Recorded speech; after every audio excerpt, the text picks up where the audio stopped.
Hello. Today I'm here to request that the Finance and Governance Committee receive the update on the corrective action plan, closing past audit findings, and recommend staff forward the presentation to City Council.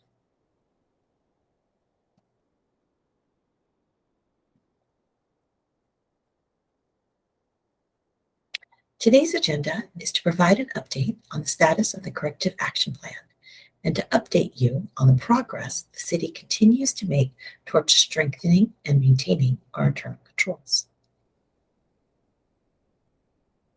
The last corrective action plan update was provided earlier this year in May.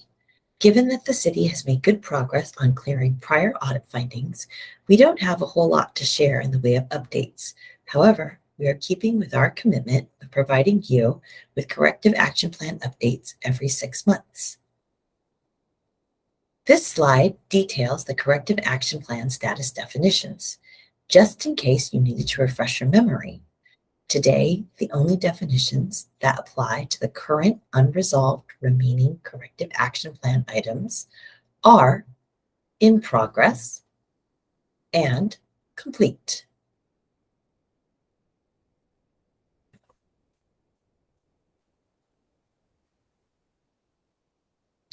One year ago, we reported that we had 5 unresolved unique findings, with 3 findings that were ready to be tested.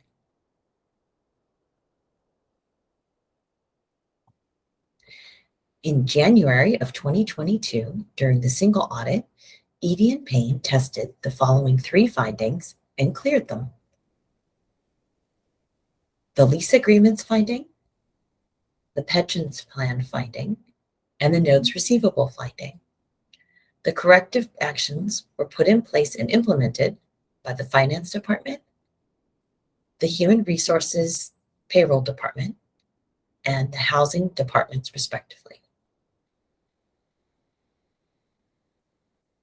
The clearing of these 3 findings left 2 prior to fiscal year 2021 findings in progress: the indirect cost allocation plan finding and the IT general controls finding. As discussed during our last report in May, our 2021 single audit resulted in 1 new finding. When you add the 1 new finding that resulted from the fiscal year 2021 single audit to the 2 prior unresolved audit findings, there are a total of 3 unresolved audit findings that are in progress. Additionally, we have no material weaknesses.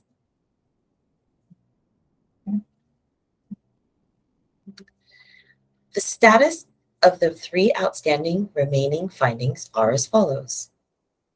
For the CDBG HUD findings, the Housing Department is awaiting a response from HUD to confirm that the city's corrective actions are complete. For the 2 prior audit findings, the Finance Department is working with a consulting firm to help prepare an indirect cost allocation plan and remains on track to implement the new cost allocation plan with the fiscal year 23-24 budget. For the Information Technology General Controls finding, updates continue to be provided to City Council via separate confidential reports.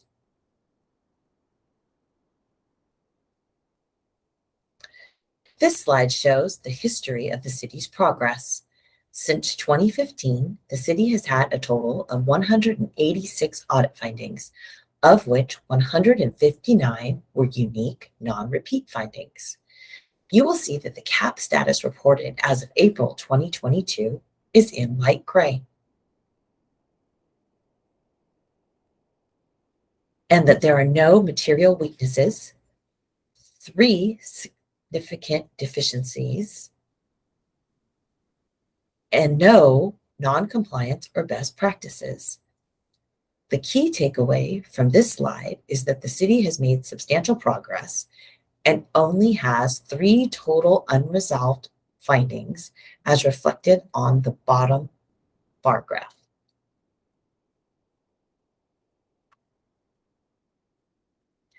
This slide highlights the progress the city continues to make towards strengthening our system of internal controls. The city's new ERP system went live on October 13th. We continue to document the financial and process control enhancements resulting from the Munis implementation.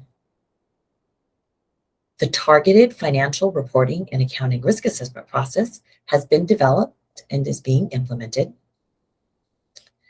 The city's commitment to implementation of stronger internal controls and the stability of the city's management team were critical components of Oxnard's fifth S&P credit rating upgrade in the last 12 months. And finally, the general accounting team will receive this year's annual training on generally accepted accounting principles updates in preparation for the fiscal year 22-23 financial reporting cycle. Lastly, that concludes our presentation.